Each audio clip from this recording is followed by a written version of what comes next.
కూడా international journey అంటే భయమా? కిడ్స్తో ఎలాంటి మిస్టేక్స్ చేయకుండా సేఫ్గా మీ డెస్టినేషన్లో ల్యాండ్ అవ్వాలి అనుకుంటున్నారా? అయితే ఈ వీడియో మీకోసమే, ఎండ్ వరకు తప్పకుండా చూడండి. Hi, hello everyone, welcome back to my channel Roja sparks. అందరు ఎలా ఉన్నారు? కమెంట్స్లో చెప్పండి. నేను చాలా బాగున్నాను. ఈ వీడియోలో నేను హైదరాబాద్ నుంచి యూఎస్కి ఎలా వచ్చాను, ఎలాంటి మిస్టేక్స్ చేశాను, ఎలాంటి ప్రికాషన్స్ తీసుకున్నాను, నా కిడ్స్తోని ఎంత సేఫ్గా నేను ల్యాండ్ అయ్యాను, ఇవన్నీ నేను మీతో షేర్ చేయాలి అనుకుంటున్నాను. అంత ఈజీగా అయితే ఏమైపోలేదు మా జర్నీ. చాలా ట్విస్ట్ల మీద ట్విస్ట్లు ఉన్నాయి. ఎండ్ వరకు చూస్తే ఆ ట్విస్ట్లు ఏంటో మీకు కూడా అర్థమవుతుంది. యాక్చువల్గా March 19th, 2025 ఎర్లీ మార్నింగ్ 3 o'clockకి ఫ్లైట్ బుక్ చేసుకున్నాం మేము, 3 tickets. నేషనల్ ఫ్లైట్ అంటే ఒక 3-4 hours ముందే అరైవ్ అవ్వాలి కదా ఎయిర్పోర్ట్కి.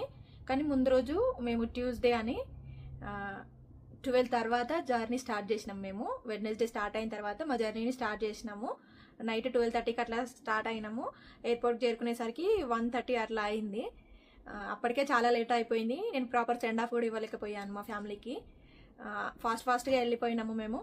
అక్కడ ఎయిర్పోర్ట్లో హెల్పర్స్ ఉంటారు కదా, థర్డ్ పార్టీ అసిస్టెంట్స్ వాళ్ళనైతే చూస్ చేసుకున్నాము మేము బ్యాగేజ్ కోసము. నేను ఎయిర్పోర్ట్కి వెళ్ళకముందే సర్టిఫికేషన్స్ అని ఒక ఫైల్లో అరేంజ్ చేసి పెట్టుకున్నాను సీక్వెన్స్ వైజ్లో.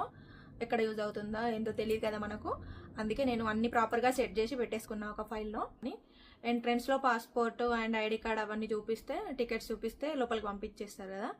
ఇంకా వాళ్ళని తీసుకొని మేమైతే బ్యాగేజ్ కౌంటర్ దగ్గరికి వెళ్ళిపోయినాము. ఎయిర్పోర్ట్లో ఒక్కొక్క ఎయిర్లైన్కి ఒక్కొక్క కౌంటర్ ఉంటుంది కదా. మేము వచ్చేసి లుఫ్తాన్సా చూస్ చేసుకున్నాము. నేను లుఫ్తాన్సా కౌంటర్ దగ్గరికి అయితే వెళ్ళిపోయి బ్యాగేజ్ అన్నీ ఇచ్చేసి చెక్ ఇన్ చేసేసిన. పాస్పోర్ట్, ఐడి కార్డు అవన్నీ ఇచ్చేసిన తర్వాత వాళ్ళు నాకు బోర్డింగ్ పాస్ అయితే ఇచ్చారు. ఇక్కడే ఒక ట్విస్ట్, మా హస్బెండ్ వచ్చేసి నాకు ఒక్కొక్క పర్సన్కి ఒక్కొక్క బ్యాగ్ అలో ఉంటుంది ఫ్లైట్లోకి. అలా అంటే నేను 3 bags నా దగ్గర పెట్టేసుకొని మిగిలిన బ్యాగ్స్ అన్నీ చెక్ ఇన్ బ్యాగేజ్లో వేసాను. అక్కడ ఆమె నన్ను అడిగింది మళ్ళీ కౌంటర్లో, ఇవన్నీ తీసుకెళ్తారా అని. అంటే ఇంకొక 2-3 వేసే ఆప్షన్స్ కూడా ఉన్నాయంట, కానీ నాకు తెలీదు. మేబీ అప్పుడే వేస్తే అయిపోయేది, కానీ ఈ 3 bags నాకు హెవీ బర్డెన్ అయిపోయింది నాకు 2 kids తోటి. ఈ మిస్టేక్ని మీరు మాత్రం అస్సలు చేయకండి.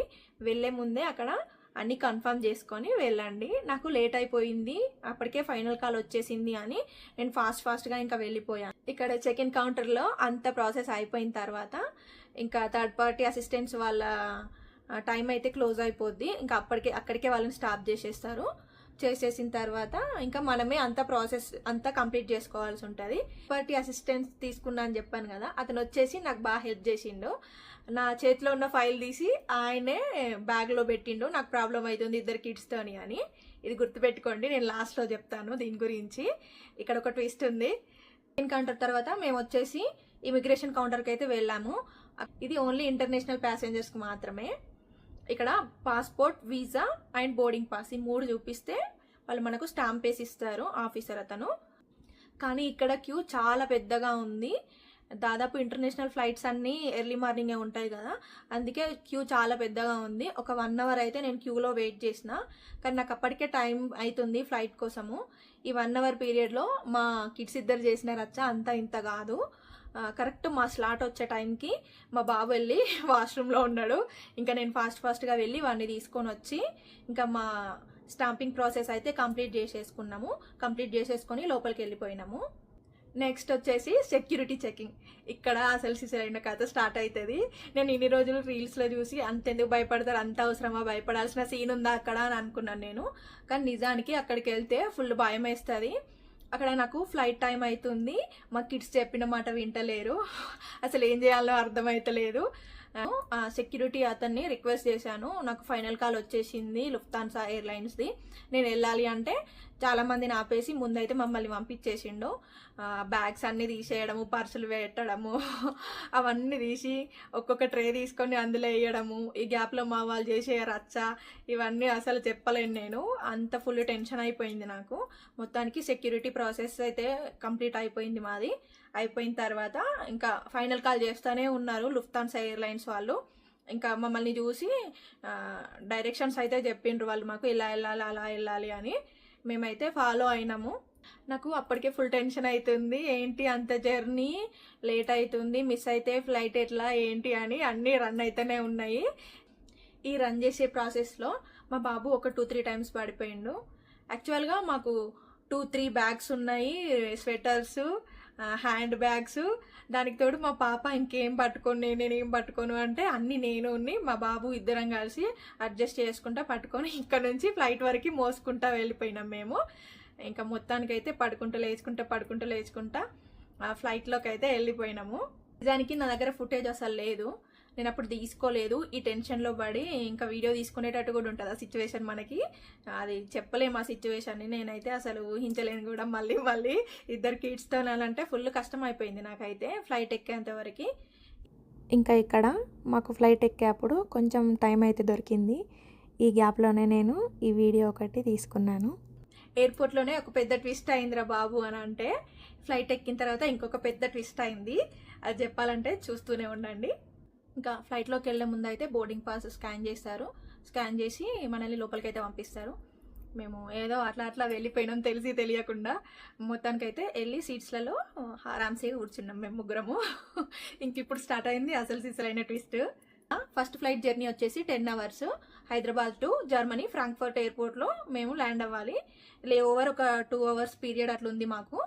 నేను ఈ 10 hours జర్నీని ఒక 2 minutesలో ఈజీగా చెప్పేస్తాను మీకు నేను. ఇంకా ఫ్లైట్లో ఎక్కి కూర్చున్నాం. సీట్స్లలో కూర్చున్న తర్వాత లగేజ్ అయితే పెట్టుకోవడానికి మాకు అప్పటికే లేట్ అయిపోయింది కాబట్టి స్పేస్ అంతా అయిపోయింది. ఒక 1 cabin అట్లా దొరికింది. ఆ 1 cabinలో 2 bags అయితే పెట్టేసుకొని మిగిలిన బ్యాగ్స్ మా దగ్గరనే పెట్టేసుకున్నాం. 3 bags అసలు తీసుకొచ్చుకోకుండా మేము ఒక 2 bags అక్కడే ఇచ్చేసి 1 bag క్యారీ చేస్తే బాగుండేది అని నేను అనుకున్నాను. తర్వాత ఇంకా పడుకొని లేచిన తర్వాత స్టార్ట్ చేసిర్రు. ఇంకా వాళ్ళ స్టార్ట్ అయిందని అంటే ఫ్లైట్ దిగేంత వరకు ఇంకా ఆపలేదు వాళ్ళు. నాకు వాష్రూమ్కి సీట్స్కి తిరిగేసరికి జర్నీ అంతా అయిపోయింది. అసలు నిద్రపోలేదు, ఫుడ్ సరిగ్గా లేదు, ఏది సరిగ్గా లేదు నాకు. ఇక్కడ ఒక టిప్ ఏంటి అని అంటే, మీకు కనుక కిడ్స్ ఉంటే ఫ్లైట్లో ఫుడ్ వాళ్ళు సరిగ్గా తినలేరు. సో మీరు వచ్చేసి ఏదన్నా లైట్ ఫుడ్ ఇంటి దగ్గరనే ప్రిపేర్ చేసుకొని బాక్స్లో పెట్టేసుకోండి. ఒకవేళ వాళ్ళు ఇమిగ్రేషన్లో అడిగితే కిడ్స్కి ఫుడ్ అని అంటే వాళ్ళు అలో చేస్తారు, నో ప్రాబ్లం. ఈ ఒక్క టిప్ అయితే నేను ఇక్కడ చెప్పాలనుకుంటున్నాను.